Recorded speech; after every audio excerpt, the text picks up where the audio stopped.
కృప నా ఎడల విస్తారమే, ఏనాడు తలవని భాగ్యమిది.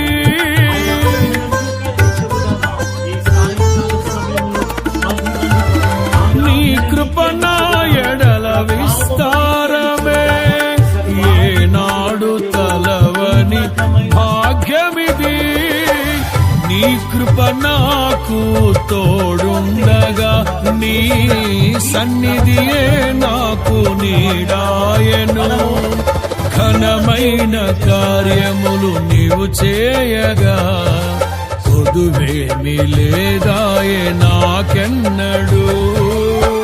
ఆత్మబలముతో నన్ను నడిపించే నా గొప్ప దేవుడవు నీవేనయ్యా, బహు గొప్ప దేవుడవు నీవేనయ్యా.